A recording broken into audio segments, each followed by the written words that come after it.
bonjour à tous les amis, bienvenue sur la chaîne The Web Plastic Model. Aujourd'hui, on se voit pour la quatrième vidéo du montage du Hummer H2 au 1,25e proposé par Revell. Alors, aujourd'hui, on va attaquer la baignoire. Mais avant tout, je vous montre le résultat final des disques de frein. Ils sont montés sur le châssis, ils ont été peints, donc on avait fait tout ça ensemble. De mémoire, il me semble bien, ou je sais plus c'est exactement ce que j'avais fait dans la dernière vidéo. Bon, peu importe. Allez, ils ont été peints en alu, en rouge, au niveau des étriers. J'ai mis les petits décalques Brembo et j'ai passé un petit jus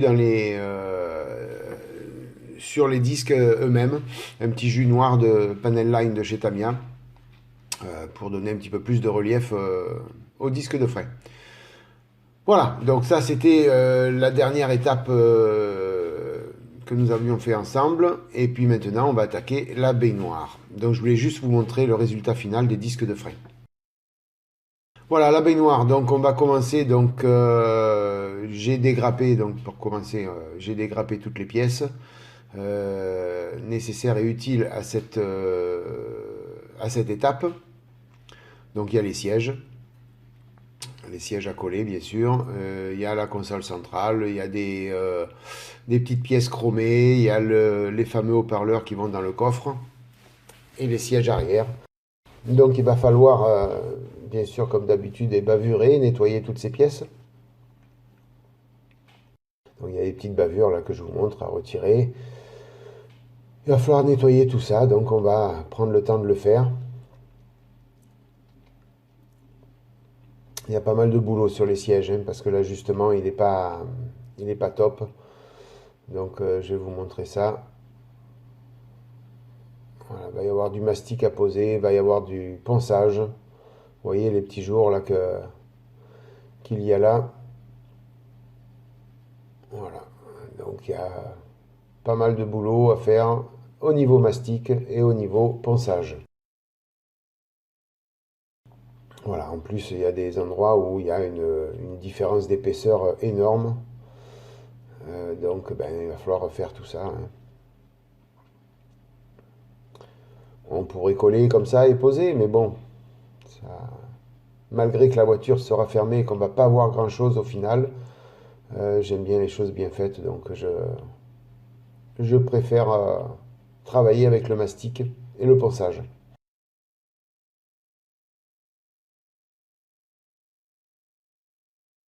Voilà, donc je vous montre le mastic que je vais utiliser. Hein, c'est le fameux mastic Plouty, je crois, de chez Valero, il me semble bien. Je ne m'en rappelle plus exactement. L'inconvénient des vidéos en voix off, je n'ai pas tout sous la main. J'ai obligé de me mettre dans une pièce un peu à part pour pouvoir m'enregistrer, donc c'est pas évident. Voilà, m'a fait. On va quand même faire la vidéo et on va quand même faire tout ça avec vous. Donc il y a aussi le châssis, enfin la baignoire, le châssis, la baignoire elle-même aussi, hein, bien sûr, qu'il va falloir nettoyer. Donc les pièces ont été bavurées, j'ai tout nettoyé et je vais donc faire un petit montage à blanc pour voir si tout va bien. Et je me rends compte donc qu'il n'y a pas les trous de prévu pour poser ces pièces-là. Alors c'était pas prévu, ils y sont à l'arrière, donc il y a l'endroit. C'est tout simplement, je pense que si on ne veut pas mettre les haut-parleurs, ben on ne les met pas, on ne fait pas les trous. Et si on ne veut pas mettre la pièce chromée, on ne le fait pas. Par contre, sur la notice, ils nous donnent pas ils nous disent pas qu'il faut faire les trous pour monter les pièces. Donc à nous de deviner. Un petit peu spécial, mais bon, c'est pas grave. Donc on va faire les trous ensemble. Donc je prends un pied à coulisse pour mesurer exactement le diamètre à faire, à percer plutôt. Et je vais fouiller dans ma petite réserve de forêt. Donc là, j'ai cette petite pochette, mais les diamètres ne sont pas assez élevés pour ça. Donc j'ai une petite réserve de petites mèches qui est bien utile, qui rend bien service. J'ai un petit peu tous les diamètres en fin de compte, j'ai de 0,4 à 3 mm à peu près. Donc je peux faire un petit peu tous les trous que je veux.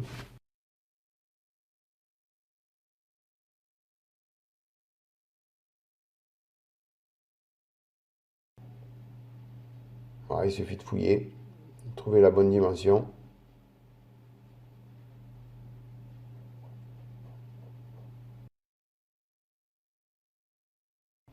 Voilà, donc là je vais faire le trou à 1,3.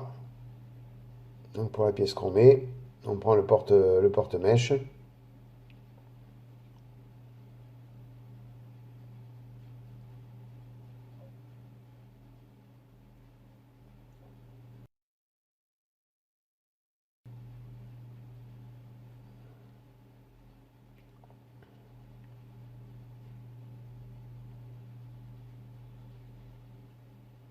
Ah, ça va tout seul, hein, ça se perce facilement, hein.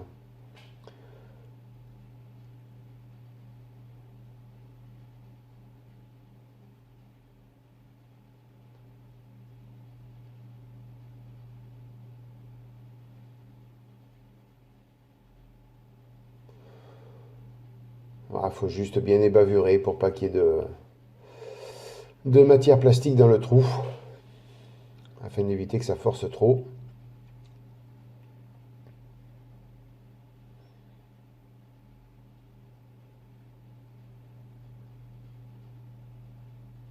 Alors, il y a un sens dans la pièce, hein.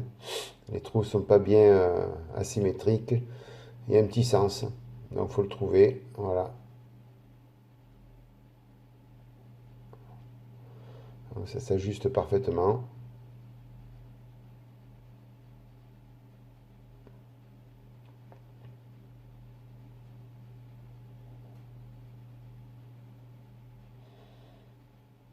Je repasse un petit coup de mèche histoire d'agrandir un tout petit peu le trou. J'aurais pu prendre un forêt un peu plus gros, mais bon, c'est pas la peine de perdre du temps non plus pour ça. Juste forcer un petit peu sur le trou pour que ça s'ajuste mieux.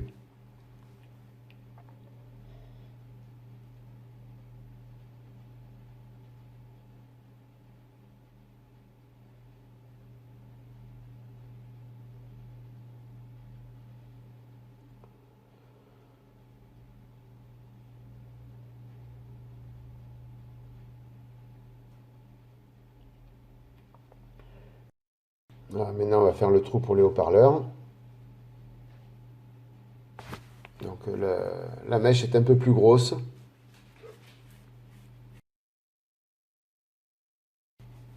Allez, on refouille dans le tas de mèches. Mèche ou forêt, hein. J'ai l'habitude d'appeler ça une mèche. Alors, normalement, c'est plutôt une mèche à béton. Alors, je dis des grosses bêtises, puisque là, ce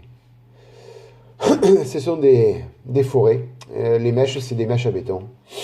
On appelle des mèches à béton et des forêts pour l'acier.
Voilà, les deux trous pour les haut-parleurs sont faits.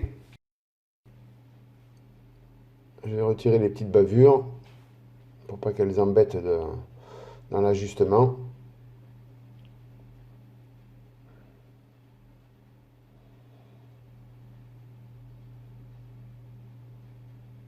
Et on va présenter tout ça.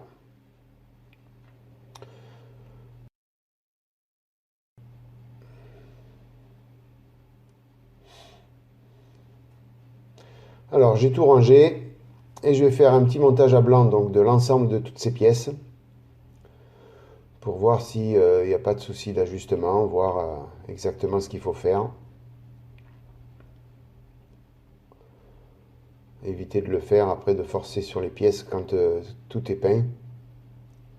Il vaut mieux le faire avant.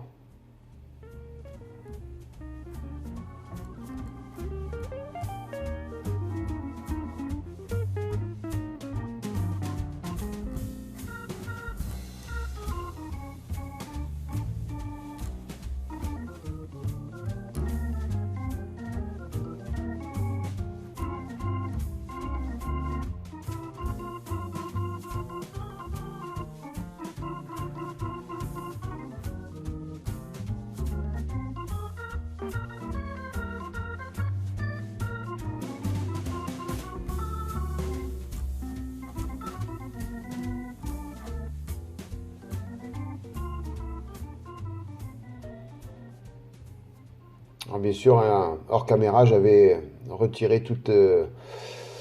j'avais nettoyé toutes les pièces et bavuré toutes les pièces. J'avais collé les dossiers des sièges aussi. Donc tout ça, ça avait été fait hors caméra. Donc là, on voit à peu près que bon, mais tout s'ajuste comme il faut, hein. Il n'y a pas de souci. On va pouvoir commencer et passer à l'étape mastic. Donc je vous montre un petit peu l'emplacement où est-ce qu'il va falloir mastiquer. Bon, donc il y a ouais, les deux côtés, hein, sur chaque côté des sièges.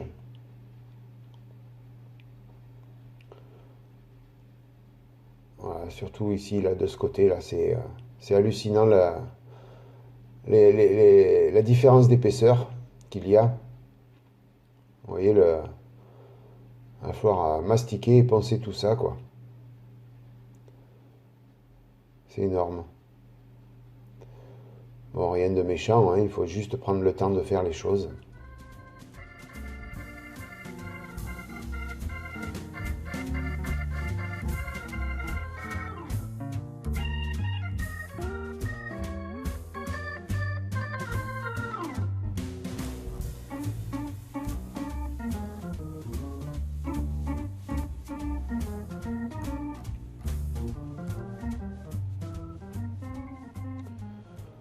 Voilà, donc toute la phase mastic, je vais le faire hors caméra, dans mon coin pour mieux y voir. Je ne vais pas avoir le téléphone devant moi. Et je vais vous montrer après donc le résultat obtenu.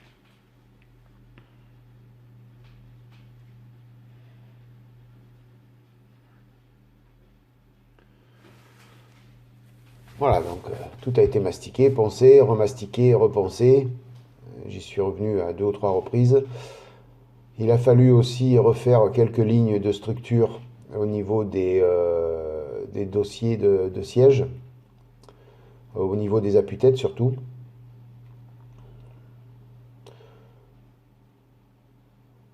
Voilà, vous voyez un peu tout le mastic qu'il a fallu mettre pour que ce soit quand même relativement propre.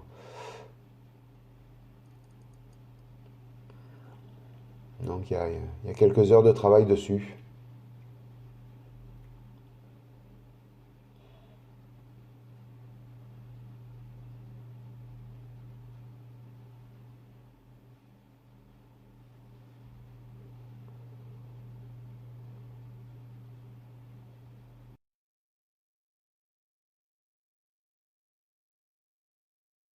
Voilà, donc toutes ces pièces, je vais les apprêter puisqu'on va avoir pas mal de masquage à faire dessus. Donc je vais les apprêter avec le surface primer, le liquide surface primaire de chez Tamiya.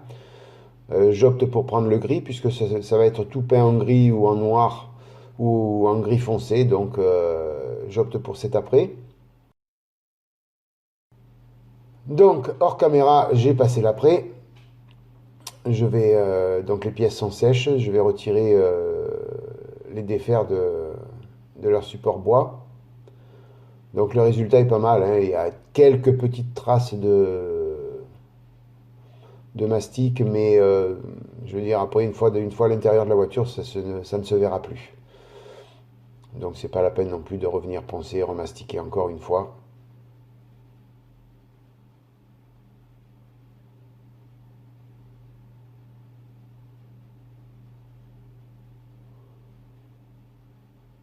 Ah, donc vous voyez, pour préparer les pièces, j'utilise ou de la gomme mie de pain, ou sinon de la pâte à fixe, hein. En blanc, c'est de la pâte à fixe, et en gris, c'est de la gomme mie de pain.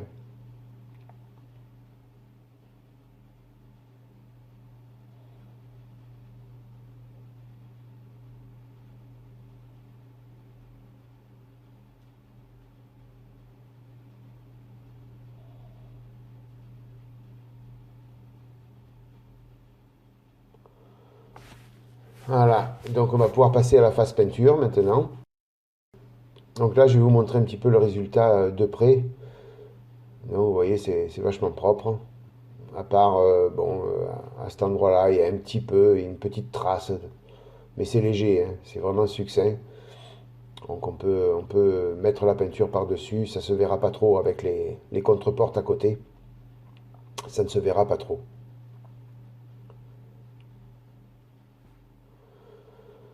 Voilà, donc hors caméra, je vais faire les faces peinture. Donc surtout au niveau donc, de la baignoire, j'ai peint donc le coffre. Et lui est à peindre donc avec le petit mélange de peinture Evel 378 et 302. Voilà, ça donne un gris très foncé. Alors surtout ne pas oublier à cette phase-là de peindre l'intérieur du passage des roues, puisque sinon il va y avoir une différence de couleur posée sur le châssis. Donc n'oubliez pas de le faire si vous faites le Hummer. Sinon on aura une différence de couleur au passage des roues. Voilà, donc là je vais faire une première pour moi et mettre du flocage. Mettre du flocage sur la baignoire. Donc je vais voir un petit peu ce que ça donne. C'est le fameux flocage que j'ai acheté, qui est prévu à l'origine pour les ongles. Donc on va voir un petit peu ce que ça donne. Et puis voilà, donc j'utilise donc là pour le coller donc de la peinture énamel Revell. Donc je prends du gris puisque le flocage je vais le mettre en gris.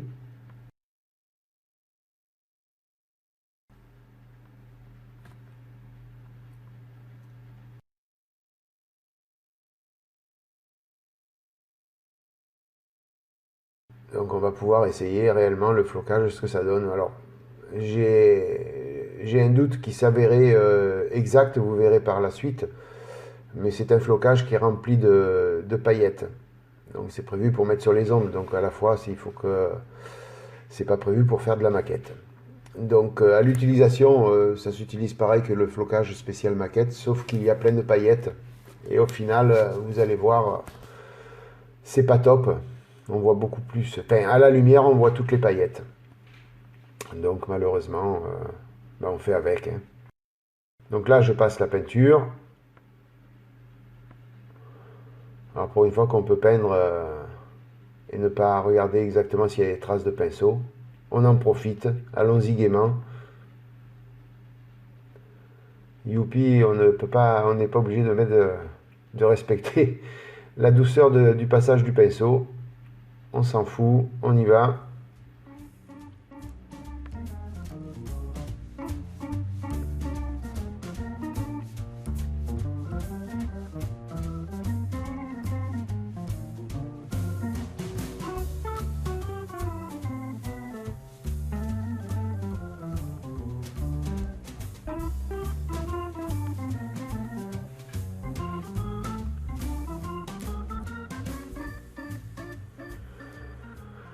Voilà, donc la peinture, alors j'ai fait la moitié par moitié, je veux pas que ça sèche rapidement non plus, donc je fais une moitié et puis après je fais l'autre.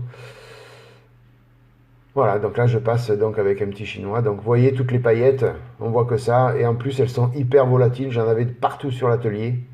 Regardez toutes les paillettes, c'est les paillettes qui volent le plus. Le flocage, lui, il n'y a pas de souci, mais les paillettes, elles volent de partout. J'en avais, j'en ai mis de partout. Bon, au final, ça donnera quand même un rendu assez sympathique, il n'y a pas de souci. Je pense juste peut-être peindre un petit peu à l'aéro sur le flocage pour atténuer l'effet de brillance des paillettes.